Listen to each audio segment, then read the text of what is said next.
this trigger words list. This is not just a thrown together thing. This has taken me probably a year to put this together. I use it myself. I'm doing a big poster. If anybody would like a big giant poster of the trigger words to go on your wall, let me know. All right, section 6. This is gonna seem like the most parts, but I promise you it's the easiest.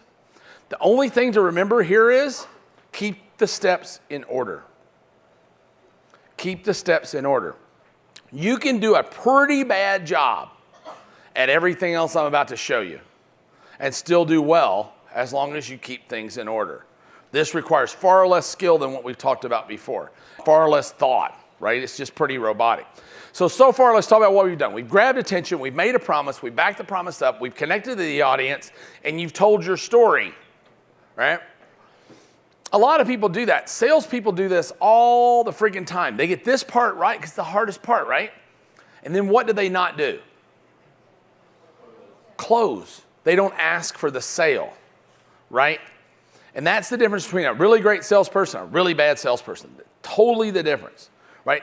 You can actually be pretty bad at the first part and ask for sales more often than the other guy. You're going to beat them. You can take somebody who's much more skilled, much more articulate, right? And still beat them just by saying, hey, dude, you gonna buy that? I used to have a guy work for me, Ken Caudell, is my favorite people in the world. He was a hardcore sales guy. We sold together at a car dealership and then at a bunch of other stuff a long time ago at a computer store. And I had all these young guys selling computers. And he would always stand over in the corner. These guys are just talking until they're blue in the face.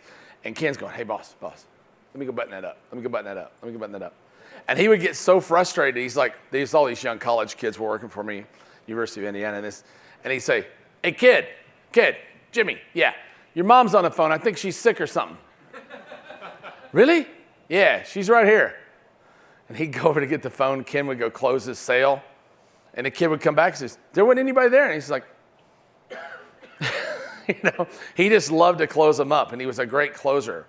So we're going to talk about that next. So it's time to make your offer. You've done all your homework.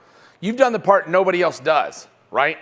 A lot of people, I always say that making your offer prematurely is very much like asking a girl for sex that you met in a bar 1 minute ago, right? You haven't established yourself. You haven't shown attraction. You haven't shown a promise. You haven't shown any authority. You haven't told a story. There's no acquaintanceship. There's no time that's passed. But now you've done all that homework. So let's make an offer. Can we down the lights real quick? This is almost purely for entertainment. It is kind of fun, though.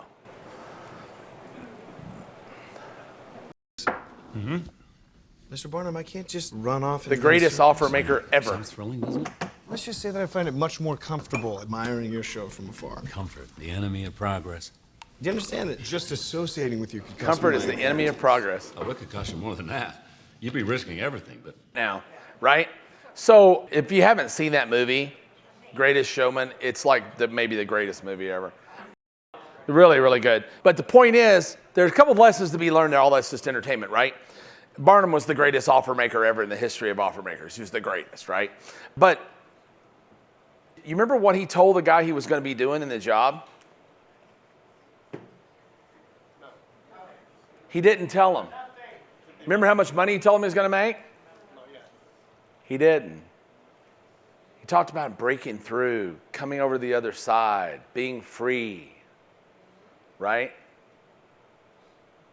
Right? But really, Derek and I had this conversation last night about how freedom is the new currency. It's not make $1 million in 20 minutes or whatever. It's do what fulfills you, what makes you happy, and supplies your needs, right? That's their mindset right now. So, but I thought this was an interesting clip to play because it is so true.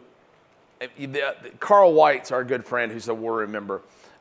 And genius, by the way. Really like the guy. He's a big old redneck boy in Harley shirts that you just look at and go, really, that guy? Yeah, the answer is yeah, really, that guy. He's amazing. But he always says that an offer, to him, when he crafts an offer, he imagines his prospect on one island, and on the other island is what they want or need, right? And he's just building a bridge and selling a ticket, right? So I think when you're talking about come over to the other side, I think that's real for people. You know, I'm using the phraseology right now a lot about breaking a cycle, That's working well for me in pitches. It's like, hey, you've been doing the same thing forever. You go to work so you can come home, so you can make money to buy a house, so you can go to work, pay for it, come home, make money, buy a house, tired, sleep, cycle, cycle, cycle, and the cycle continues. At some point, you're going to break or the cycle's going to break. Which one's it going to be? This is your choice, right? So that's what an offer is. So we're at that portion.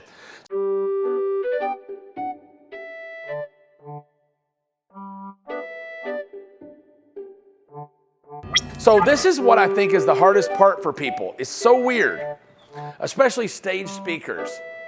I've always sucked at transition. I think a lot of people do. You make your promise, you tell your story, and then you're all stuttering and selling from your heels, right? From stage, for sure, it'll kill you, right?